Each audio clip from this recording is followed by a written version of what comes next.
So hello mga mi, i-share ko nga sa inyo ngayon kung paano nga gamitin yung abdominal roller wheel training ko ngayon mga mi. So bago yan mga mi, papakita ko muna sa inyo yung mga kasama niya. So may manual na to mga mi and may timer na din tong kasama mga mi. So yung timer mga mi, siset nyo lang kung hanggang ilang minutes yung kaya nyo mga mi. Yan, siset nyo lang siya ng seconds tsaka ng minutes mga mi. Madali lang siyang gamitin mga mi. So ito na nga yung sinasabi ko sa inyo mga mi na abdominal roller training wheel ko mga mi. So di ba nabubulol-bulol. So ilalagay nyo lang yung timer dyan mga mi. So madali na siyang gamitin. Tapos ito may kasama na siyang mga mi ng 6 pads na pang elbow natin. Yung pang arms ba.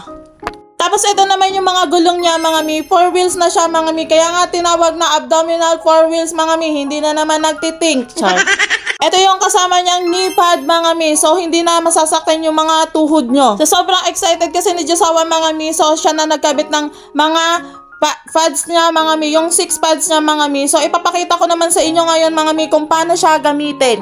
Sa mga katulad ko nga mga mi na beginners pa lang sa paggamit ng abdominal roller wheels training mga mi. So 5 to 10 minutes lang ang paggamit ko. So kapag para hindi mabigla yung katawan natin mga mi, so ganun lang muna yung paggamit ko 5 to 10 minutes. Then kapag kaya mo na nang higit pa sa 5 to 10 minutes mga mi, pwede ka nang mag-progress. Pwede mo na siyang itaasan. Tapos kung magiging consistent kayo mga mi, ayan makikita nyo talaga yung pagbabago ng inyong katawan. Kayang-kaya nga nito mga mi yung bigat na 200 kilograms mga mi. Ako kasi ang bigat ko is nasa 81 na lang ako mga mi. Dati 85 ako, so ngayon nasa 81 na lang ako. Syempre proud.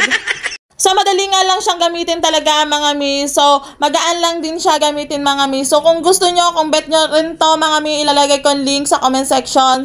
Tsaka dyan sa yellow basket ko for the go. Charot.